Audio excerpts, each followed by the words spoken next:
बच्चों, complete lockdown के पहले हम लोगों ने इकोलॉजी को जो शुरू किया था, उस इकोलॉजी में मैंने कुछ वीडियोस डाले थे। उन वीडियोस में से हम लोगों ने जो पढ़ा था वो पॉपुलेशन रिलेटेड बातें कुछ पढ़ रखी थी। तब तक हम लोगों ने पॉपुलेशन एट्रीब्यूट्स में कुछ बातें पढ़ी हुई थी, जैसे कि एज पिरामिड, एज डिस्ट्रीब्यूशन। उसके बाद की बातें और इकोलॉजी के बाकी लेक्चर आज मैं आपके सामने ट्राई कर रहा हूँ, आपके सामने करने जा रहा हूँ। तो पॉपुलेशन एट्रीब्यूट्स में बचे हुए कुछ पॉइंट हैं, उनमें से एक और पॉइंट बचता है, that is known as population size.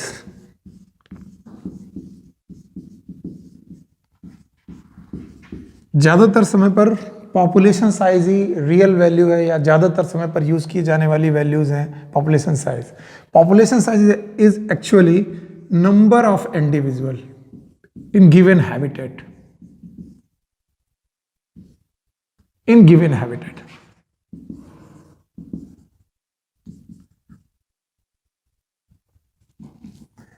And this population size, most of the time this population size, ये किसी भी स्पीसीज की उसके हैबिटेट में स्टेटस के बारे में जानकारी देता है। What is the status of that species on that habitat? So status of the species in a habitat, it is most of the time defined by the population size. One thing that what is status?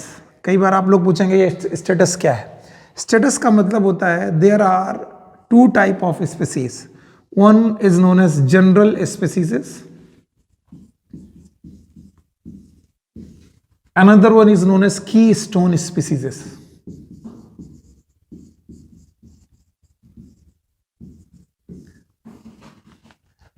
अगर मैं पूछूं कि status आपको किसी भी habitat में या तो जनरल स्पीसीज की तरह बिहेव कराता है या फिर आपको कीस्टोन स्पीसीज की तरह बिहेव कराता है, और ये दोनों ही बातें किस बात पर डिपेंड करेंगी? पॉपुलेशन साइज में। फॉर एग्जांपल, आपके बारे में पूछा जाए जिम कॉर्बेट, तो जिम कॉर्बेट में हमारी कीस्टोन जो स्पीसीज होगी वो क्या होगी? It is tiger, just because that is a tiger reserve. बाकी वहां पर डियर भी हैं और भी स्पीसीज हैं, those are known as general species.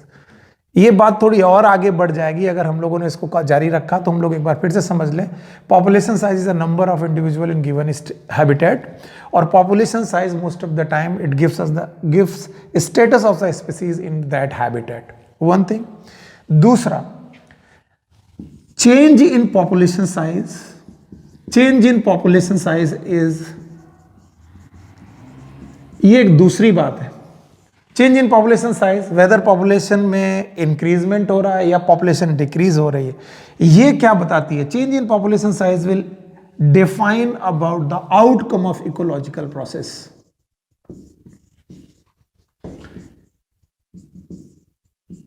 ये बात याद रखें कि मैं एनसीईआरटी की लाइंस को ज्यादातर यहाँ पर कॉपी करने की कोशिश कर रहा हूँ, उन्हें समझाने की कोशिश कर रहा हूँ। तो पॉपुलेशन साइज से रिलेटेड दो बातें हो गई कि पॉपुलेशन साइज हमें किसी भी स्पीसीज का स्टेटस बताती है उस गिवन हैबिटेट में। दूसरा, चेंज इन पॉपुलेशन साइज बताती है outcome of the ecological process, and this is again what is outcome of the ecological process. ये अगेन हमारे लिए मुसीबत है। फॉर एग्जाम्पल, हम लोगों ने कुछ प्रोसेस पढ़े थे, like predation, like competition, etcetera, या फिर पैरासिटिज्म। ये कुछ इकोलॉजिकल प्रोसेस है। प्रिडेशन, शिकारी और शिकार वाली कंडीशन है। कंपटीशन में दो स्पीसीज आपस में भिड़ रही हैं। पैरासिटिज्म में एक लिविंग स्पीसीज दूसरे लिविंग स्पीसीज पे रिसाइड कर रही for food and for shelter. कई बार पैरासिटिज्म में पैथोजेनेसिस भी होती है, तो वो जो पैरासाइट होता है, लेट सपोज कोई बैक्टीरिया हमारे बॉडी के अंदर गया तो वो हमारे लिए पैरासाइट होने के साथ साथ हमें बीमार भी करता है। तो इन सारे इकोलॉजिकल प्रोसेस का क्या इफेक्ट पड़ा, ये कैसे पता चलेगा? It will be in change in population size. For example, present scenario है कोरोना वायरस का। सो कोरोना वायरस एक वायरस ऑर्गेनिज्म हमारी बॉडी के अंदर जाता है, तो वो बिहेव करेगा लाइक पैरासाइट, इंट्रासेलुलर पैरासाइट, और ये जो इंट्रासेलुलर पैरासाइट की वजह से हमारी पॉपुलेशन का क्या हो रहा है? डेथ हो रही है, डेथ बढ़ रही है, और डेथ बढ़ने की वजह से पॉपुलेशन डिक्रीज हो रही है।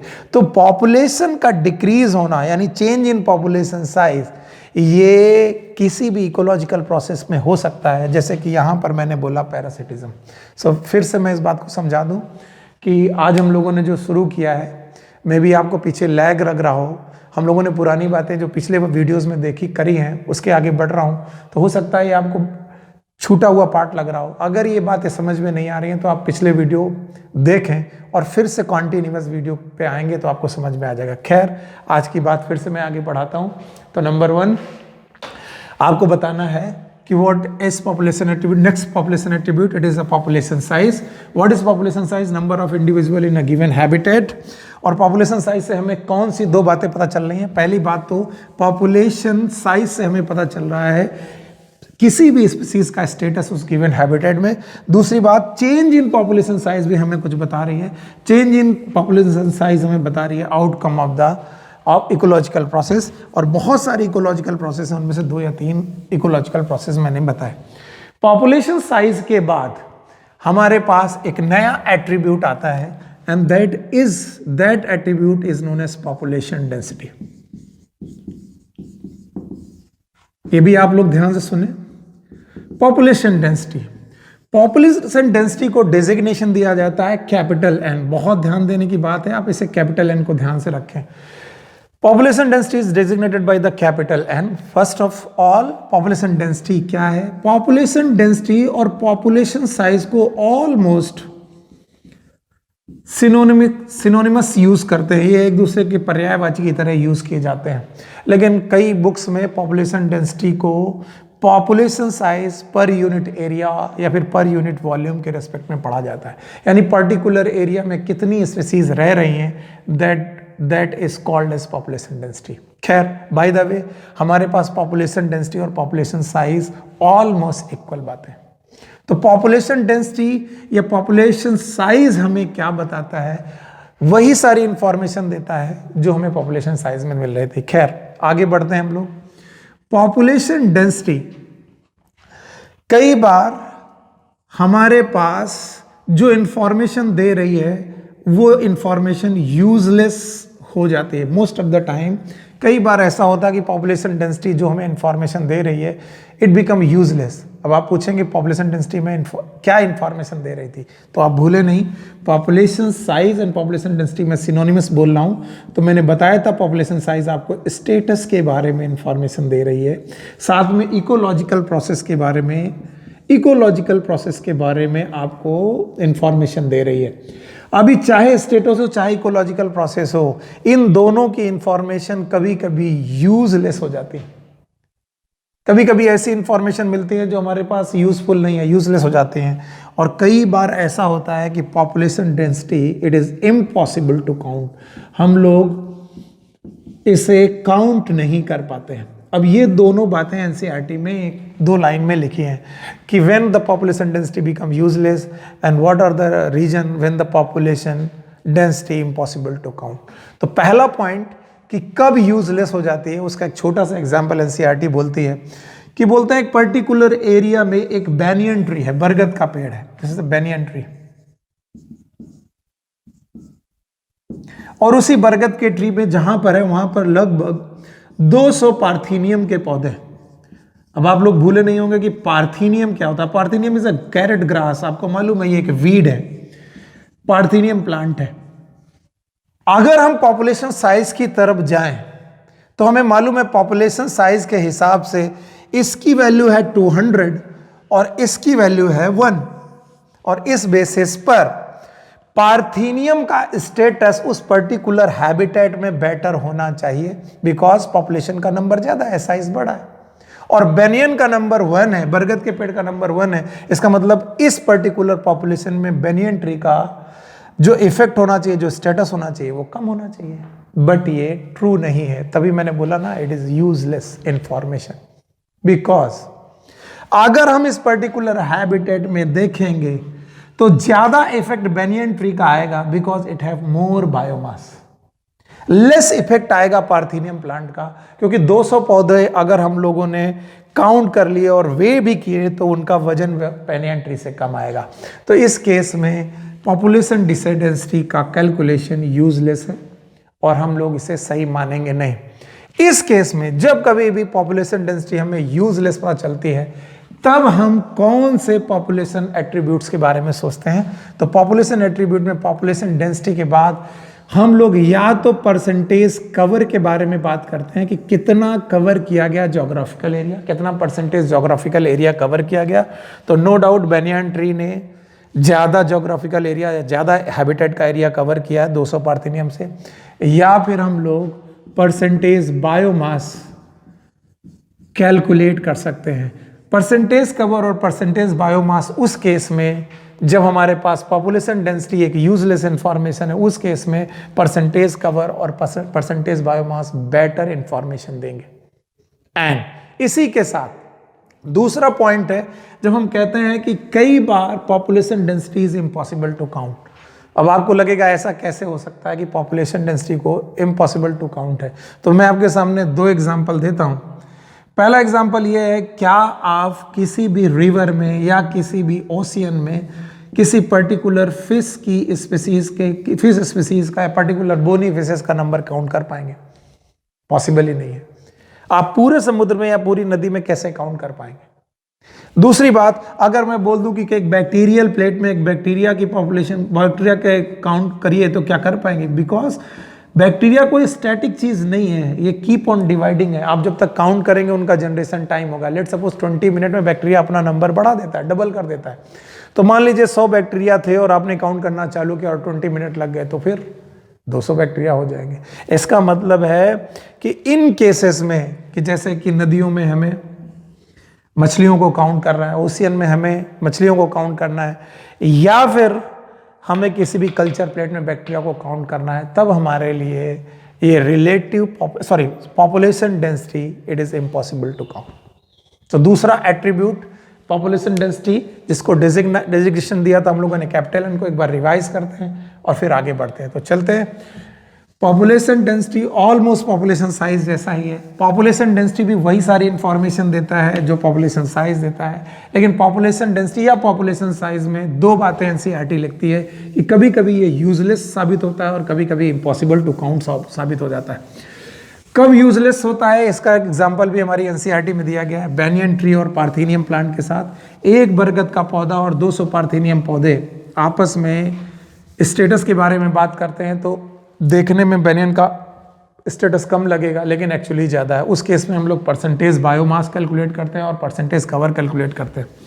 फिर इसके बाद हम लोगों ने बोला कि कई बार population density it is impossible to count, और फिर हमने बताया आपको कि किसी भी रिवर में, किसी भी नदी में जब कभी हम लोग मछलियों को काउंट करेंगे, तो हम उसे काउंट करते वक्त हमारे लिए एग्जैक्ट वैल्यू पता लगाना, एग्जैक्ट कैलकुलेशन कर पाना इम्पॉसिबल सा है। देन तब हम क्या करें? तब हम नेक्स्ट एट्रीब्यूट की तरफ चलते हैं, and the next attribute is known as relative population density. ये आपको याद रखना पड़ेगा, it is known as relative population density.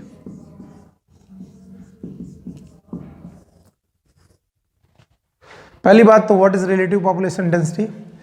Relative population density it is a total number of individual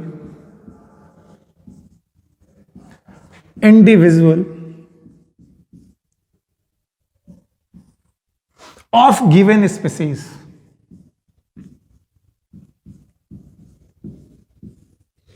upon total number of individuals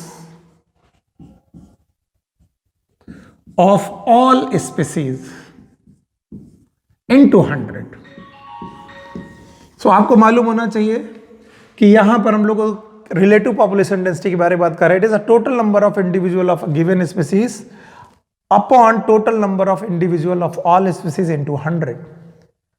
अब आप कहेंगे sir relative population density को हमें किसी प्रैक्टिकल पॉइंट से बताइए।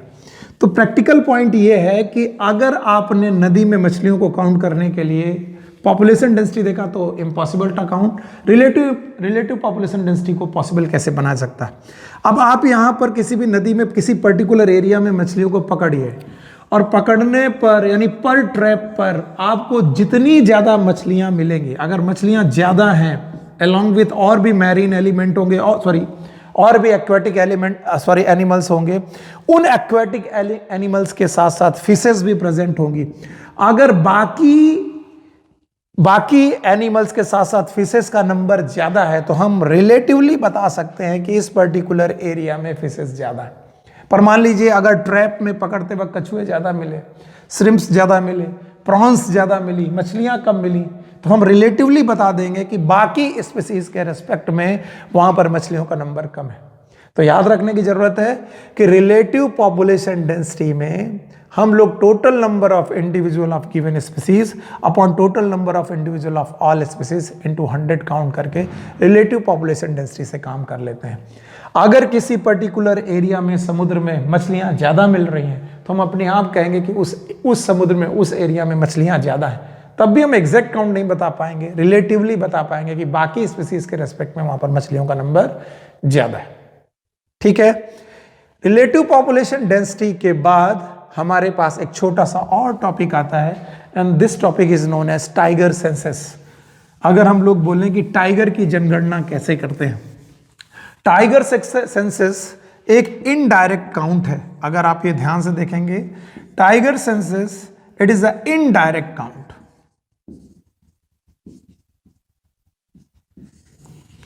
और इस इनडायरेक्ट काउंट में हम लोग टाइगर को बिना देखे टाइगर के नंबर का अनुमान लगाते हैं कि जंगल में टाइगर कितने हैं। और इनडायरेक्ट काउंट करते वक्त हम टाइगर की दो बातों पर देखते हैं। एक तो हम लोग उनके पग मार्क्स गिनते हैं, पूरे के पूरे जंगल में टाइगर के पग मार्क्स, टाइप ऑफ पग मार्क्स गिनते हैं। दूसरा फीकल पैलेट्स, उनके फीकल पैलेट से पता लगाते हैं कि पग मार्क्स और फीकल पैलेट से पता लगा लेते हैं कि किसी भी जंगल में टाइगर के कितना टाइगर का सेंसस है या टाइगर की कितने वहां पर टाइगर प्रेजेंट है। सो फिलहाल अगर हम लोग अपनी उंगलियों में काउंट करें तो बहुत सारे पॉपुलेशन एट्रीब्यूट्स चालू होते हैं। अगर एक बार आप रिवाइज करेंगे तो अच्छा रहेगा।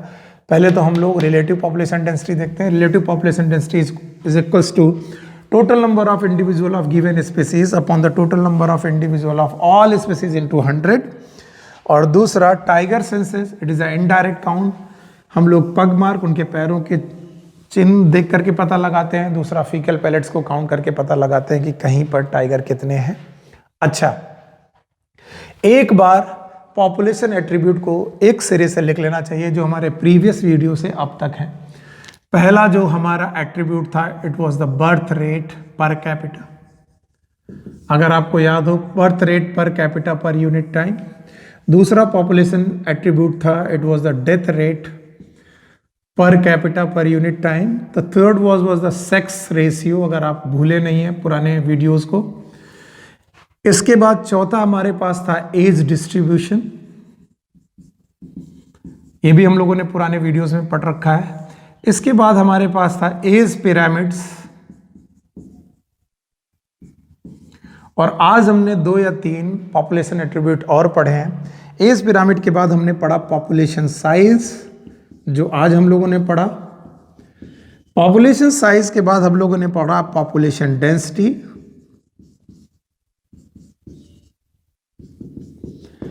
पॉपुलेशन डेंसिटी के बाद हम लोगों ने पढ़ा relative population density.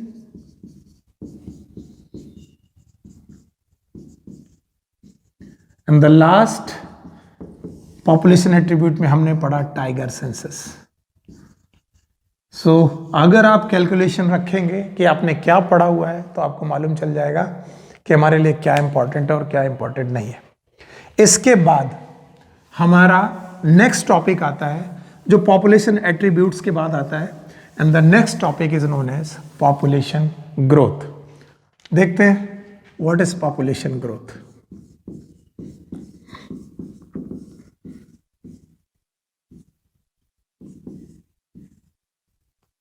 Okay, so what is population growth? First of all, what is population? तो population को रिलेट करने के लिए मैं पुरानी डेफिनेशन की तरफ जाता हूँ। Population is a number of morphologically similar individual in a given geographical area in a particular time। किसी भी particular geographical area में, पहला बात आपको याद रखना पड़ेगा, किसी भी particular geographical area में किसी भी पर्टिकुलर टाइम पर किसी भी पर्टिकुलर स्पीसीज के कितने मेंबर वहां पर प्रेजेंट हैं, that will give us population. For example human being, हम लोगों ने कई बार डिस्कस किया कि मान लीजिए लेक्चर थिएटर है जहां पर मैं आपको पढ़ा रहा हूं। इस लेक्चर थिएटर के इस ज्योग्राफिकल एरिया में इस पर्टिकुलर टाइम पर जिस समय मैं पढ़ा रहा हूं उस समय पर ह्यूमन स्पीसीज के जितने भी इंडिविजुअल होंगे वो क्या क्रिएट करेंगे, पॉपुलेशन। ओके, सो पॉपुलेशन को डिफाइन करने के लिए ज्योग्राफिकल एरिया, पर्टिकुलर टाइम और स्पीसीज, तीन बातें आपको बहुत याद रखनी पड़ेगी। एक चीज आपको याद रखनी और है कि population it is not a static parameter. ये कोई स्टैटिक पैरामीटर नहीं है कि आप सोचें कि ये पैरामीटर कभी बदलेगा नहीं। This parameter always keep changing. जैसे इस लेक्चर थिएटर में कोई आ सकता है, अगर आएगा तो पॉपुलेशन बढ़ जाएगी, यहां से कोई जा सकता है तो पॉपुलेशन घट जाएगी। या फिर आपको मालूम है कि it is not static parameter, तो या तो ये पॉपुलेशन इंक्रीजिंग कंडीशन में रहेगी, या तो ये पॉपुलेशन इंक्रीज हो जाएगी, या फिर ये पॉपुलेशन डिक्लाइनिंग होगी यानी डिक्रीजिंग कंडीशन में भी जा सकती है। तो हमारा जो पॉपुलेशन है वो एक स्टैटिक पैरामीटर नहीं, ये हमेशा बदलता रहता है और बदलते रहने के कारण हैं, और वो कौन कौन से कारण हैं वो हमें पढ़ने चाहिए। तो बेसिकली आपकी बुक या फिर नॉर्मल कंडीशंस में हमारे पास 4 ऐसे प्रोसेस हैं, देयर आर 4 प्रोसेस जो किसी भी पॉपुलेशन ग्रोथ को या तो इंक्रीज कर सकते हैं या तो डिक्रीज कर सकते हैं। इनमें से जो पहला फैक्टर है हमारे पास, it is known as natality. It is number of births. याद रखना, बहुत इजीली आप गलती कर देते हैं, और वो गलती ये होती है आप नेटैलिटी को बर्थ रेट समझ बैठते हैं। It is not the birth rate, it is change in population due to birth. ये बर्थ रेट नहीं है, ये change in population due to birth, यानी बर्थ की वजह से पॉपुलेशन कितना बढ़ा। It is not rate, per not per capita, ये रेट नहीं है। नेटैलिटी नंबर ऑफ इंडिविजुअल और number of birth in a population. याद रखना, जब भी नेटैलिटी होगी पॉपुलेशन इंक्रीज होगी। मैं प्लस साइन इसलिए लगा रहा हूं, मैं ये बताना चाहता हूं कि ये पॉपुलेशन को इंक्रीज करेगा। ठीक है, नेटैलिटी के बाद जो दूसरा फैक्टर है, इस फैक्टर को बोलते हैं मॉर्टैलिटी।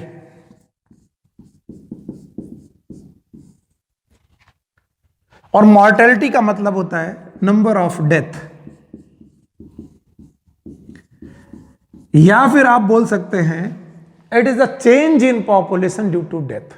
फिर से याद रहे, it is not death rate, और इसको डिनोट करते हैं हम लोग कैपिटल डी से। याद रहे, नेटैलिटी को हम लोग डिनोट करते हैं कैपिटल बी से, B for birth, D for death. तो natality is a capital B, mortality is a capital D, and capital B is a number of birth or the change in population due to birth, and capital D it is a number of death or the change in population due to death. तीसरा अगर कोई factor है तो ये factor है आई migration, और आई से start होने वाला माइग्रेशन, इमिग्रेशन कई बार आप लोग बोलते हैं। आई माइग्रेशन, आई माइग्रेशन का मतलब है किसी भी पर्टिकुलर ज्योग्राफिकल एरिया में कोई पॉपुलेशन आ जाए, किसी भी पॉपुलेशन का किसी भी ऑर्गेनिज्म का किसी पर्टिकुलर जियोग्राफिकल एरिया में आना, it is known as immigration, and it will also increase the population.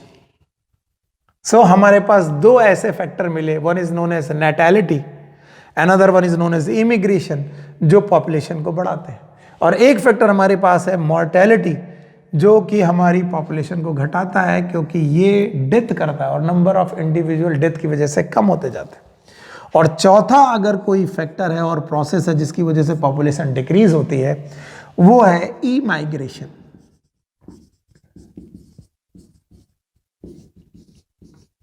याद रखना है स्पेलिंग में, यहां पर आई से स्टार्ट हो रहा है, यहां पर ई से स्टार्ट हो रहा है। ई माइग्रेशन का मतलब है किसी भी पर्टिकुलर ज्योग्राफिकल एरिया को छोड़कर लोगों का चला जाना। अगर लोग यहां से छोड़ के चले गए हैं, इसका मतलब इस पर्टिकुलर ज्योग्राफिकल एरिया में लोगों का नंबर घट रहा है। इसका मतलब अगेन ये निगेटिव साइन के साथ आएगा, यानी ये भी पॉपुलेशन को घटाएगा। तो एक बार मेरे साथ आप बोलिए कि पॉपुलेशन ग्रोथ यानी पॉपुलेशन को पॉजिटिव या निगेटिव, इंक्रीज या डिक्लाइन करने वाले 4 मुख्य प्रोसेस कौन कौन से हैं। Number 1 is natality, that is known as birth, mortality that is known as death.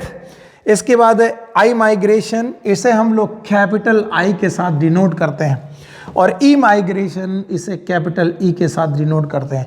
E migration का मतलब आई माइग्रेशन का मतलब किसी पर्टिकुलर ज्योग्राफिकल एरिया में लोगों का आ जाना, और ई माइग्रेशन का मतलब है किसी पर्टिकुलर ज्योग्राफिकल एरिया से लोगों का चला जाना। तो इसके पहले हम लोग आगे बढ़े, इसे रफ करते हैं और आगे बात करते हैं। बताइए, पॉपुलेशन ग्रोथ में पॉपुलेशन की डेफिनेशन आपको याद है। पॉपुलेशन किसी पर्टिकुलर ज्योग्राफिकल एरिया में पर्टिकुलर टाइम पर किसी भी स्पीसीज के इंडिविजुअल का जो नंबर होता है वो पॉपुलेशन होता है। ये एक स्टैटिक पैरामीटर नहीं है, और अगर ये एक स्टैटिक पैरामीटर नहीं है तो ये चेंज होता रहेगा, कम या ज़्यादा होता रहेगा। और कम और ज़्यादा होता रहने का 4 मुख्य प्रोसेस हैं। पहला प्रोसेस है natality, that is known as birth, it is not birth rate, it is birth. दूसरा है mortality, it is death, again it is not death rate. तीसरा है आई माइग्रेशन मतलब किसी भी ज्योग्राफिकल एरिया में लोगों का आ जाना। और चौथा है ई माइग्रेशन, किसी पर्टिकुलर ज्योग्राफिकल एरिया का लोगों को चला जाना, वहां से निकल जाना, it is known as emigration. खैर, एनसीईआरटी ने इसको एक रे डायग्राम से डिफाइन किया है, हम लोग भी उसे करने की कोशिश करते हैं।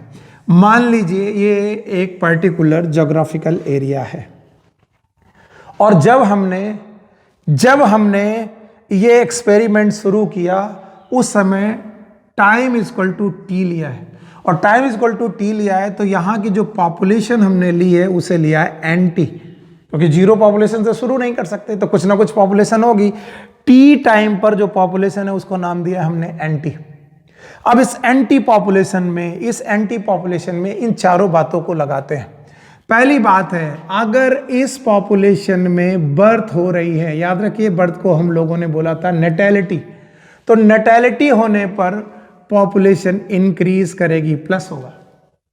दूसरा एक पॉइंट लगाते हैं आई माइग्रेशन का मतलब है इस पर्टिकुलर ज्योग्राफिकल एरिया में कुछ इंडिविजुअल आ रहे हैं, इस पॉपुलेशन में, इस ज्योग्राफिकल एरिया में जुड़ रहे हैं, तो ये भी पॉजिटिव होगा, ये भी पॉपुलेशन को इंक्रीज करेगा। अगर बर्थ से इंक्रीज हो रही है तो उस पर्टिकुलर ज्योग्राफिकल एरिया में रहने वाले लोगों की डेथ भी हो रही होगी, जिसको हम लोग कैपिटल डी से डिनोट करते हैं, और ये है निगेटिव। और अब आपको याद रखना पड़ेगा कि कुछ लोग यहां से जा भी रहे होंगे, it is known as emigration. अगर ई माइग्रेशन को हम लोग कैपिटल ई मान के चलें और आई माइग्रेशन को कैपिटल आई मान के चले, तो इट इज प्लस यानी ये इंक्रीज करेगा, इट इज माइनस ये डिक्रीज करेगा। कई बार क्या होता है, जब इस तरीके का ग्राफ आपके सामने आ जाता है, आप हैबिजर्ड हो जाता है। मैं आपके साथ इसे अंकगणित के एक छोटे से प्रॉब्लम के साथ डिस्कस करता हूं।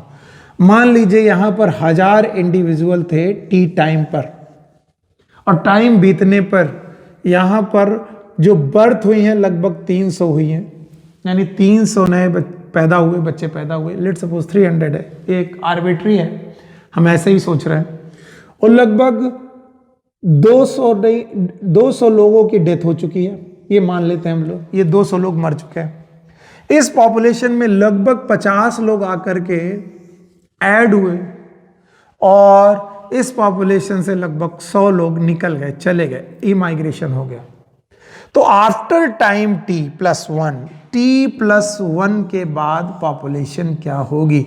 After time T plus one के बाद पॉपुलेशन क्या होगी? अगर ये अंकगणित का सवाल होता बड़ा आसान हो जाता। 1000 लोग थे, 300 पैदा हुए, 200 मर गए, नेट आया 100 का। ये 100 पॉजिटिव में आए। 50 लोग आए और 100 लोग चले गए, यानी आने वाले कम है, जाने वाले ज्यादा है, यानी -50 आया। तो यहां पर 100 बढ़ रहे और यहां पर 50 घट रहे। तो अगर हम 1000 में टोटल जोड़ दें तो क्या होगा? पॉजिटिव चीजों को आपस में जोड़ करके निगेटिव चीजों को आपस में जोड़ करके इनका डिफरेंस निकाल देते हैं। 300 लोग पैदा हुए, 50 लोग आए, टोटल आया 350। याद रखें आप कर क्या रहे, आपने पॉजिटिव चीजों को जोड़ा है। B + I, what is B? Birth and I migration को आपने जोड़ा, दैट इज 350। ये आपका पॉजिटिव वैल्यू है जो पॉपुलेशन को बढ़ाएगा। और निगेटिव वैल्यू है डी और ई, डी प्लस ई। डी प्लस ई का मतलब है डेथ, और ई माइग्रेशन को आप फिर से जोड़ रहे हैं, तो 200 लोग मरे हैं और 100 लोग यहां से चले गए हैं। तो ये जो गए हैं ये पॉपुलेशन को घटाएंगे, और ये लोग हैं जो पॉपुलेशन को बढ़ाएंगे। तो आप देख रहे हैं डी प्लस ई जो आ रहा है वो 300 है, और बी प्लस आई जो आ रहा है वो 350 है। तो यानी पॉजिटिव का जो नंबर है वो 350 है और निगेटिव का नंबर 300 है। तो इसका मतलब बढ़ 350 रहे हैं, घट 300 रहे हैं। तो नेट चेंज क्या आ रहा है? It is known as 350 minus 300, that is 50। यानी 50 लोग इस पॉपुलेशन में बढ़े हैं। अगर 50 लोग पॉपुलेशन में बढ़े हैं तो ओरिजिनल पॉपुलेशन थी 1000। तो अगर मैं इस 1000 पॉपुलेशन में 50 लोगों को जोड़ दूं तो हमारे पास टोटल कितना आएगा? 1050 लोग। कब? टी टाइम पर? No, it is T plus 1 time पर, जब ये पूरी घटना हो चुकी होगी। इसको सिंपल इक्वेशन के रूप में आपकी एनसीईआरटी ने लिखा है। अगर आप एन टी प्लस 1 पर पॉपुलेशन जानना चाहते हैं तो आपको एंटी पॉपुलेशन मालूम होना चाहिए, यानी इनिशियल पॉपुलेशन मालूम होना चाहिए। उस इनिशियल पॉपुलेशन में आप ऐड करेंगे बी प्लस आई और उससे सब्सट्रैक्ट करेंगे, दैट इज डी प्लस ई। अगर हम इस पूरे फॉर्मूले को देख लें तो हमें वही बात मिलने वाली है। एंटी था 1000, बी था 300, आई था 50, माइनस डी था 200 और ई था 100। 350 माइनस 300 दैट इज 1000 प्लस इसका डिफरेंस आएगा 50, 1050। जो हमने सिंपल अंकगणित से साबित किया था वो एक इक्वेशन के साथ भी आएगा। तो आप लोग इस इक्वेशन को एक बार फिर से लिख लें, समझ लें, और एनसीईआरटी के जिस पेज पर भी लिखी है उसमें घबराने की जरूरत नहीं है। N T plus 1 is equal to N T plus वो चीज़ें जो पॉजिटिव हैं उन्हें जोड़ दीजिए बी प्लस आई, और वो जो निगेटिव हैं उन्हें घटा दीजिए डी प्लस ई, और इनका नेट वैल्यू निकाल लीजिए, वो आपको पॉपुलेशन मिल जाएगी। Population after the time T. फिर याद रखना चाहिए इतनी सारी मैथमेटिक्स के बीच में हमें वो 4 प्रोसेस नहीं भूलने चाहिए। यस, पहला process N that is natality, दूसरा process death that is mortality, तीसरा process I that is immigration, और चौथा process E that is emigration. और इस तरीके से हम लोगों ने पता लगा लिया कि पॉपुलेशन ग्रोथ के लिए कौन से 4 मुख्य प्रोसेस जरूरी हैं। इसके आगे हम और बढ़े, एक बार फिर से इसे रिवाइज करते चलते, बोलते रहिए आप लोग। पॉपुलेशन एक स्टैटिक पैरामीटर नहीं है। अगर स्टैटिक पैरामीटर नहीं है तो ये चेंज होता रहेगा, या तो बढ़ेगा या तो घटेगा। बढ़ने और घटने के लिए 4 मुख्य प्रोसेस हैं। पहला प्रोसेस, पहला process it is natality that is birth, दूसरा process that is mortality that is death, तीसरा process immigration. Immigration का मतलब है कि किसी पॉपुलेशन का, किसी इंडिविजुअल का किसी पर्टिकुलर ज्योग्राफिकल एरिया में आना, और चौथा प्रोसेस है ई माइग्रेशन, किसी पर्टिकुलर ज्योग्राफिकल एरिया से किसी का चला जाना। सो आप ये बात समझ गए हैं। इनका एक इक्वेशन बना जो आप बिना देखे बता सकते हैं, N T plus 1 is equal to N T, साथ में उनको जोड़िए जो पॉजिटिव हैं बी प्लस आई, उन्हें घटा दीजिए जो निगेटिव हैं दैट इज डी प्लस ई, और जो नेट चेंज आएगा उसको ओरिजिनल वाली पॉपुलेशन से जोड़ देंगे और हमारे पास net population after T plus 1 आ जाएगा। एक और बात, वो बात ये है कि किसी भी पर्टिकुलर ज्योग्राफिकल एरिया में ये जो 4 प्रोसेस थे, चलिए इन चारों प्रोसेस को फिर से एक बार लिखते हैं। One is known as natality, दूसरा है मॉर्टेलिटी, तीसरा है आई माइग्रेशन, और चौथा है ई माइग्रेशन।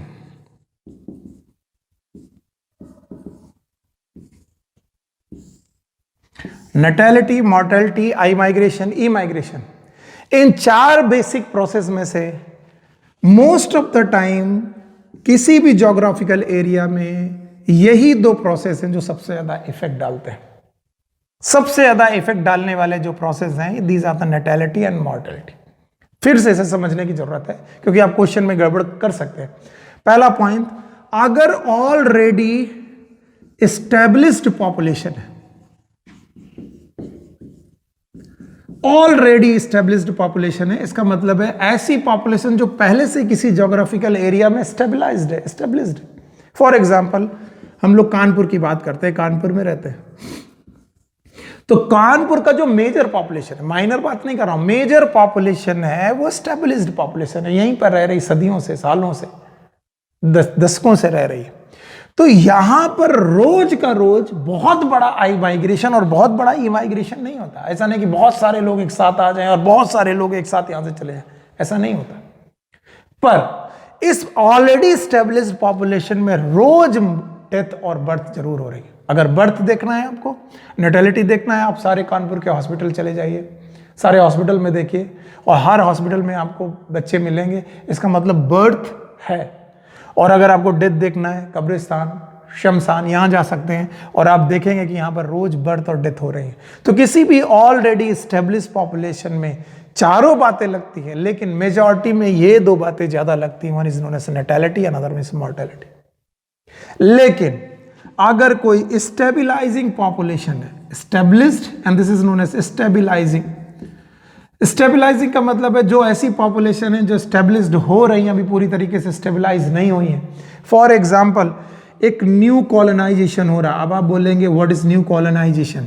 आपने सुना होगा आजकल बड़े बड़े सोसाइटी कॉम्प्लेक्सेस बनते हैं, बिल्डिंग्स बनती हैं, फ्लैट्स बन रहे हैं, और ये जो बिल्डिंग्स हैं, जो सिटीज हैं, इन फ्लैट्स खाली हैं।